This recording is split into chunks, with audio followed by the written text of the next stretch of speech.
Okay, chapter 28. We're going to look at some basic macroeconomic relationships, more specifically income and consumption, income and saving, the interest rate and investment, and changes in spending and changes in output. Okay, our disposable income, and what we mean here by disposable income is our income after taxes, um, determines how much we're going to spend and how much we're going to save. It's a direct relationship here. And the more that we spend, the less that we have to save. So if we earn $50,000 a year and we spend 49,000 of it, then only $1,000 is there to go to savings, for example. So we're going to look at the consumption schedule in the next slide. And the consumption schedule shows the amounts households plan to spend for goods at different levels of their disposable income. And then the savings schedule is where it's disposable income minus consumption, and whatever is left, that is savings. Just to note, this number can be negative, which would mean there's dis-saving occurring. Basically, households are spending more money, are spending more than their disposable income, so they're taking out loans, credit, etc. Okay, so on the vertical axis, okay, we have consumption in billions of dollars. On the horizontal axis, we have disposable income. And the red line here is a reference line. And at any point along this line, consumption equals disposable income. So let's say we pick this point over here on the line. You can see that consumption equals equals disposable income. Okay, or it can be even all the way up here. Okay, consumption of $11 billion, rather $11 trillion in the economy. Okay, equals 11 trillions of dollars of disposable income over here. Okay. Okay, so the red line is the reference line where any point on this line, consumption equals disposable income, meaning there would be no savings. All right, so the green straight line here is planned consumption. That's how much households plan to consume of their income. Of course, not everything goes to plan. So the actual green dots is what households actually spent from their disposable income. Okay. So the difference, okay, between the green dot and the red line, okay, that would be savings. So you can see in 05,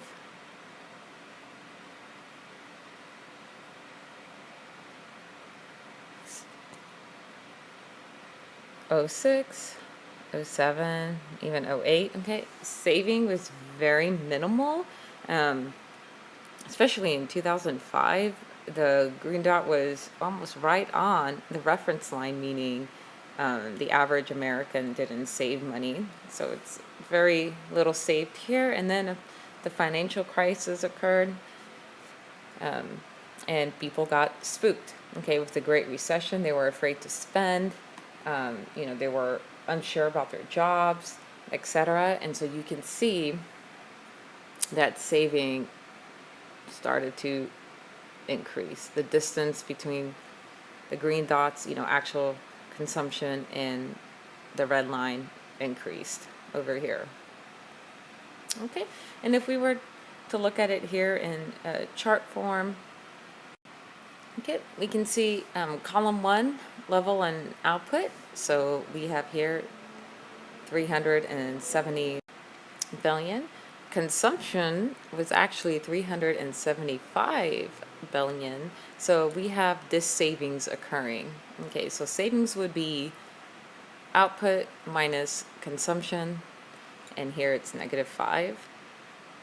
The average propensity to consume is the fraction or percentage of total income that is consumed, and then average propensity to save okay, is the fraction or percentage of the total of disposable income that households plan to save. And average propensity to consume plus average propensity to save should always equal 1. So here in 4, we see that households at this level had an average propensity to overconsume and undersave. Marginal propensity to consume, again, when you see the word marginal, it always means additional, one more. So how much of any change in disposable income, okay, do consumers spend? And the marginal propensity to save, how much of additional income or change in income do consumers tend to save over here? And these two numbers added together should always equal 1. So 6 would be, consumers tend to spend 75% of any change in income. So, if a household received a $10,000 bonus, then they consume about 7,500 of it and save 2,500 of it. All right, let's do another level at the output of 450 billion. Okay, consumption is 435 billion. So saving is 15 billion. Households tended to consume 0.97% of their income and save 0.03. And then any additional income, again, they would spend 75% of it and save 25% of it. But what we do see here is that as output and income increase, savings increase as well. And spending decreases. I guess it's because people, after a while, they get saturated with the goods and services that they have, and they don't. It's one of those, they kind of have everything they want, and they don't really want to buy anymore, and so they put more into savings. Okay, and we can derive the savings schedule from looking at the consumption schedule. So once again, we have our 45-degree reference line where disposable income equals consumption. Then we have what households plan to consume here in the dotted blue line. And so we would take the difference between the reference line and the consumption schedule, and then we can plot it down here to derive the savings schedule. Okay, you can see here. Because savings equals direct income minus consumption. So, disposable income minus consumption. So over here we have disposable income subtracted by consumption, and then we'll get the number for savings, and we can graph it here below.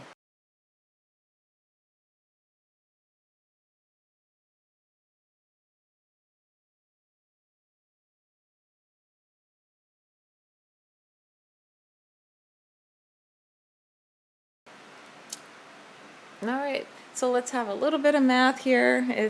I promise it's simpler math than in other chapters. So again, average propensity to consume, fraction of total income that is consumed, average propensity to save, fraction of total income that is saved. Okay, as I mentioned before, these two numbers should always equal 1. Okay, so to find average propensity to consume, it's consumption divided by income. Average propensity to save is saving divided by income. Okay, so not too surprisingly, okay, United States has a high average propensity to consume. 70% of our GDP, okay, comes from consumption. Whereas other countries such as France, Sweden, Germany, their average propensity to consume, still high, but not quite as high as the United States, Canada, or Italy. again, as discussed in a prior chapter, this could have something to do with their sales taxes being higher and also having VAT, value added taxes. All right, so marginal propensity to consume. Okay, so average propensity to consume is a fraction of total income that is consumed. Marginal propensity to consume, okay, is a proportion of additional income that an individual consumes. And marginal propensity to save is a proportion of additional income that a household will save or a person will save. And again, these two numbers will equal 1. Okay. Okay, so looking how we can find marginal propensities here.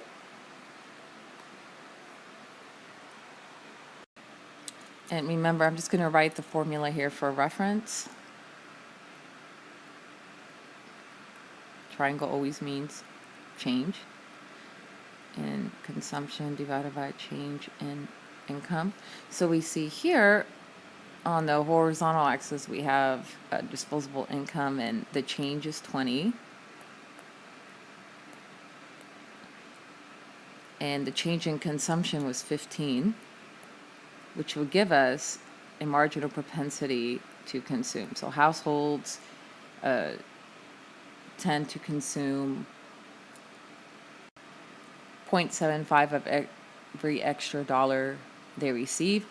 And then marginal propensity to save, we can do the formula, and this is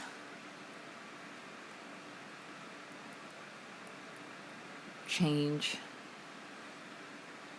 in saving divided by change in income. And as we see here, okay, it's 0.25.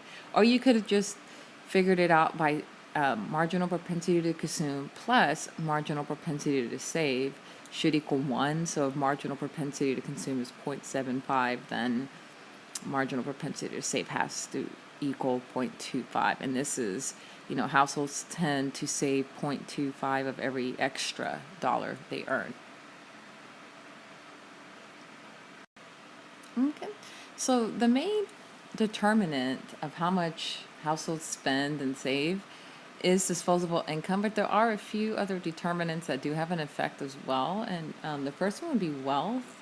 If households own a lot of assets, let's say they own properties, they have money in the stock market that is increasing. So let's say the economy is doing good and the value of their real estate increases and their 401ks are increasing. Okay, even though it's not technically, they're not being paid directly right now in cash, it's tied up in assets. Since their overall wealth has increased, households do tend to spend more when the wealth that they hold increases, and then vice versa. If the stock market were to crash and their portfolios went down significantly in wealth, or the real estate plunged down in value, then they tend to spend less. Also, borrowing for the now increases current consumption, but it decreases consumption in the future because eventually they will have to pay back what they borrowed plus interest. Expectations, if someone is, they expect to get a raise or a big bonus, they might increase current spending now, thinking that they're going to get that big raise or promotion or bonus in the very near future. And then real interest rates. When real interest rates fall, then people who save money, their opportunity cost of saving money is low. They're not really earning all. Like right now, real interest rates are in the negative range, and they don't see any value of putting their money in a savings account, so they're more inclined to spend it. Or the cost of investment, borrowing for investment is low, so households, might put their money into a new house, for example, since interest rates are at an all-time low for buying a house. So real interest rates drop, consumption increases, real interest rates rise, households tend to save more since they're getting a better return. Some other considerations when economists develop macroeconomic models, they tend to use real GDP instead of disposable income. Okay, so they're looking at the relationship between consumption, saving, and output versus consumption, saving, and disposable income.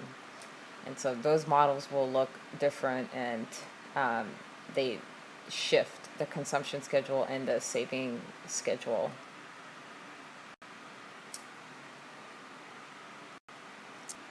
When households consume more at each level of real GDP, they're saving less. So the consumption schedule here, the consumption line would shift upward. And since they're spending more at each level of GDP, that means savings has fallen at each level of GDP. So the saving schedule will shift downward. We will model this in the next slide. Also, changes along schedules. Okay. If the schedule is to shift, it is because one of the non-income determinants has changed. So what we just discussed in the last slide is, changes in wealth, borrowing expectations, real interest rates, that will cause shifts in the consumption and saving schedule, whereas a movement along, just from one point to another on the exact same schedule, this means that there's been a change in the amount consumed. And the only thing that would change this is a change in real GDP. And sometimes there's simultaneous shifts going because changes in wealth expectations, interest rates, household debt might not be going the right way. So even with this, the Great Recession here, we saw a downward change in wealth. Okay, a lot of wealth decrease with the stock market in 2008 that essentially crashed, and the value of real estate crashed, but also interest rates fell. And so we know that a change in wealth downward would shift the consumption schedule down, but interest rates drop, and that would normally shift the consumption schedule up. So a lot of times there's factors that are shifting the schedules in more than one direction. There's forces at odds with each other. Taxation, okay, a change in taxes shifts the consumption and the saving schedule in the same direction. So if there's been an increase in taxes, well, what does that imply? There's been a change in disposable income, and since households are spending less, there's been less output produced, there's less demand for it, and so savings goes down and consumption goes down as well. Another thing to consider is that consumption and saving schedules are not volatile, they're pretty stable. One thing that can change them is changes in taxes. And when I say change in taxes, like a major change in tax, not like a small increase or decrease, but a large one. Okay, and we can just see how it shifts in the consumption schedule, shifts the saving schedule. And over here, usually, okay, let's say there's been an increase in wealth, because taxation will shift them in the same direction. So let's do, if there's been an increase in wealth, then the consumption schedule will shift upward, and the savings schedule would shift downward. And if there's been a decrease in wealth, then it will shift downward, and the savings schedule will shift upward. Okay, let's move on to a new relationship, and this is the investment interest rate relationship. So firms will engage in investment spending if they believe that it will be profitable. And so they base it on their expected rate of return, which we will note with a lowercase r here. Now, this is not a guaranteed rate of rework. I mean, every investment has a risk. So sometimes, the actual rate of return is higher than the expected rate, and other times it is lower. But they do base their decision on the real interest rate. Okay. So the real interest rate, again, is the nominal interest rate minus inflation. It has been adjusted for inflation. Nominal interest rate tends to be higher than real interest rate, and if we were to look at nominal interest rates only, we might not make that decision. But once we realize that nominal interest rate includes inflation and we take that out, then we look at the true cost of undertaking that project. Anyways, firms will invest only, if the expected rate of return is higher than the real interest rate, or at the very least equal to the real interest rate. And then we can derive the investment demand curve, and this is the amount of investment demanded at different real interest rates. Okay, so businesses will invest up until, the expected rate of return equals the real interest rate. So if a company's expected rate of return is 15% and the real interest rate is 10%, they're going to invest. And then let's say for the next installment, the expected rate of return is 12%, the real interest rate is 10%. They're going to keep on investing until expected rate of return equals the real interest rate. And so because of that, we can put the expected rate of return and interest rate on the same axis. So here on the vertical axis, we have expected real rate of return, lowercase r, and the real interest rate, lowercase I. And on the horizontal axis, we have level of investment in billions of dollars. And so what we see here is as real interest rate rises, investment falls. Remember, real interest rate is the cost to borrow, the cost of investment. So the higher the cost, the less investment there will be. This is a very key relationship. So we can plot these points at 16%. Businesses will not invest at all. It's too high. There's no projects that offer an expected rate of return equal or higher. At 14%, that would be a very minimal level of 5. At 12, 10, at 10, 15, at 8, 20, and then so on. And that is how we derive the investment demand curve. So it is always downward sloping because it shows an opposite relationship between the quantity of investment and the expected rate of return. It's like if you were to buy a house is considered investment. The higher the interest rate is on your house, then the less expensive of a house you would tend to choose. Because there's a difference between a 3% interest rate on your loan versus a 10% interest rate on your loan. So what shifts investment demand? And that's the acquisition of capital goods, the cost of maintaining these capital goods, and operating costs as well. This will affect the expected rate of return on investment. When those costs rise, then the expected rate of return from a project falls, and so the demand curve will shift to the left. Anytime the demand curve shifts to the left, that means less investment is being demanded at each rate of return. And anytime it shifts to the right, that means a higher, more investment is being demanded at each rate of return. Also, business taxes. So, an increase in business taxes will shift the investment demand to the left, and then a drop in business taxes shifts it to the right. Technological change, usually technological change lowers costs, and so it will shift the investment demand to the right.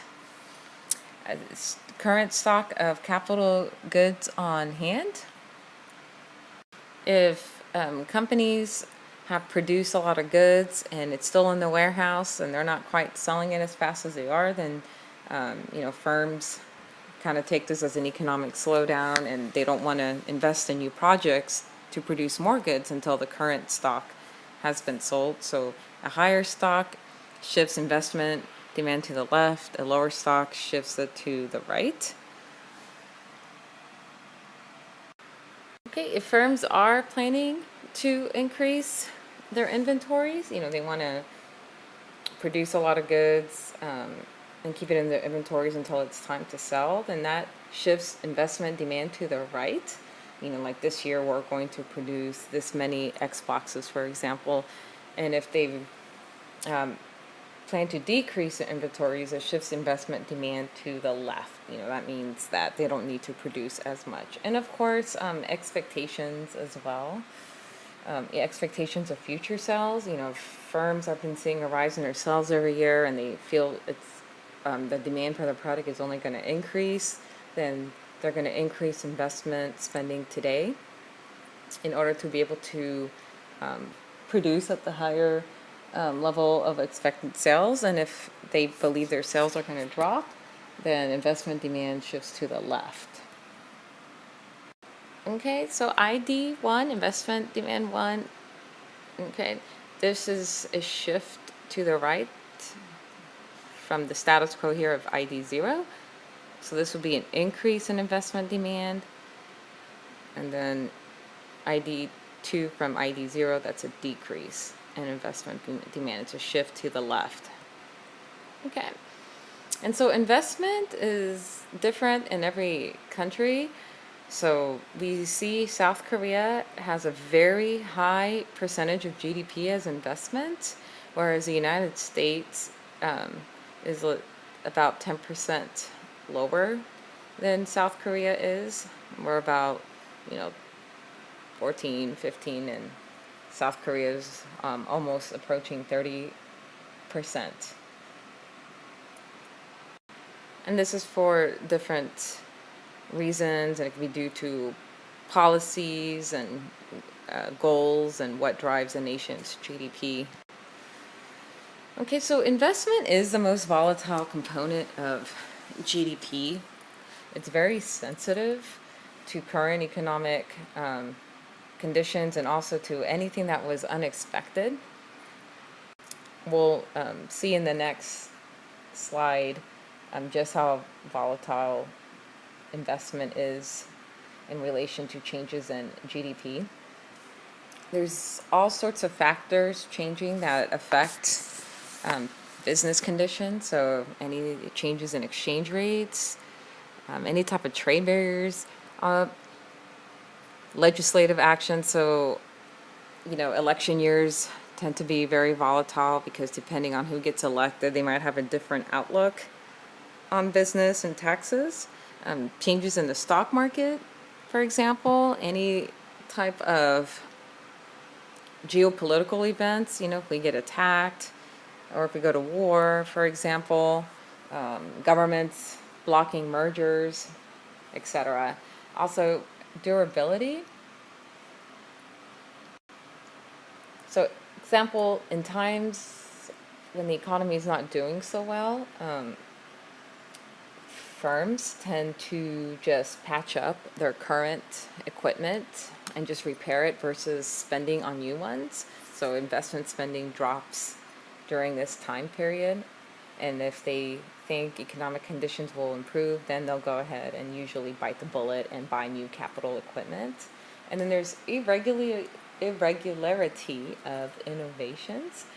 So any type of new technology, usually increases investment. The internet, cell phones, trains, electricity, cars, etc. The wheel.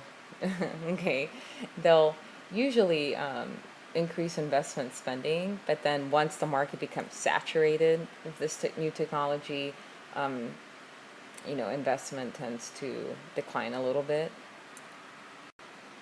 And also where current profits are, if profits have been less than expected currently, then firms will tend to curtail their investment spending. But if profits are higher than expected, then they tend to increase their investment spending. You see here, the blue line is GDP, and of course it varies, but you can see the red line, how much more gross investment varies. So, what we do see is when, GDP rises, okay, investment rises a lot more, but when GDP falls, investment falls more than the drop in GDP. Here we see we have a small little peak in GDP, and investment shot upward dramatically, and then a small blip and shot downward dramatically, and so on. And then, here we have the 90s. Okay, so there's been increases in investment, and then we have the dot-com bubble bursting. That was very short-lived, but you could see here the Great Recession, just how much investment spending dropped. That's incredible, but the stock market crashing, real estate values crashing, firms going under, people losing their jobs, a lot of companies put their brakes on investment spending. What helped lift investment back up was extremely low interest rates. Okay, and the multiplier effect here, we're going to initially apply it to investment spending, but this can be applied to any component of GDP, consumption, investment, government spending, net exports. And what it's going to show is how a change in one of the components of GDP causes a change in total GDP. Okay, so let's say we increase consumer spending by 10 billion. Okay, so how much of that 10 billion is going to cause a change in GDP? And this is determined by the multiplier. And this is based on the marginal propensity to consume. So the multiplier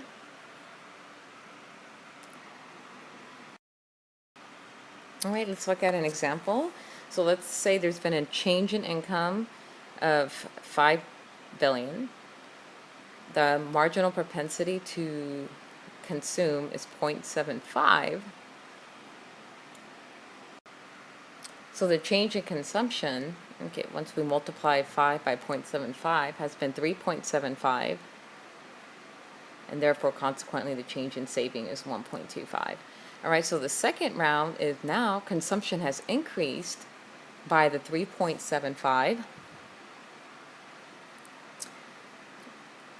And from this change, there's an additional 2.81 billion spent, and then the other 0.94 goes into savings.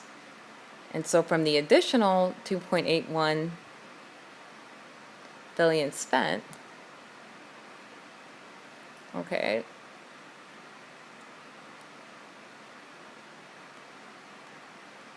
consumption is 2.11, savings is 0.7. So for example, I go and I spend $5, let's say, on a fancy latte by Starbucks. Okay, Starbucks is going to take that money, spend 0.75% of it, so $3.75. They're going to go, pay their employees, their wages, etc. They're going to put 1.25, let's say, in savings. The employees get an additional 3.75 in their income. They're going to go spend that, let's say, on groceries, $2.81 over there. The other 94 cents goes into savings.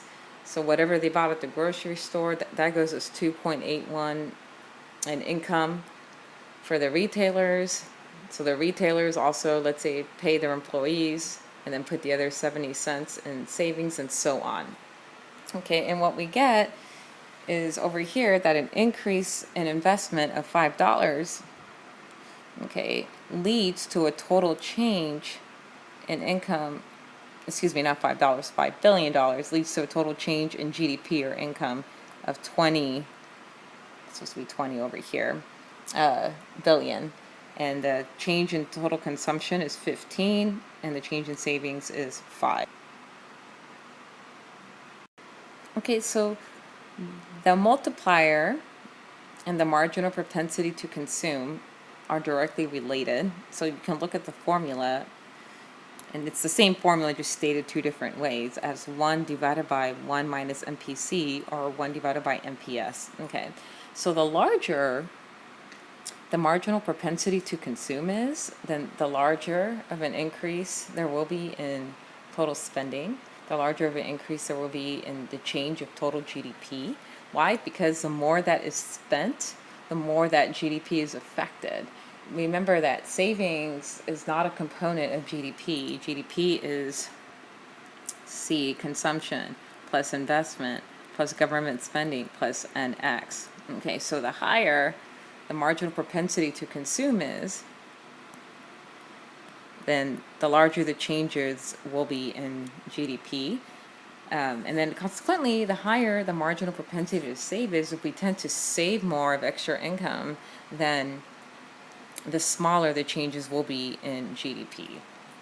So if there was an initial increase in 5 billion, but the MPS was 1, then the multiplier would equal 1, which means that since none of it was spent, GDP only increased by the initial amount of 5 billion. Okay, so we see here, remember the formula.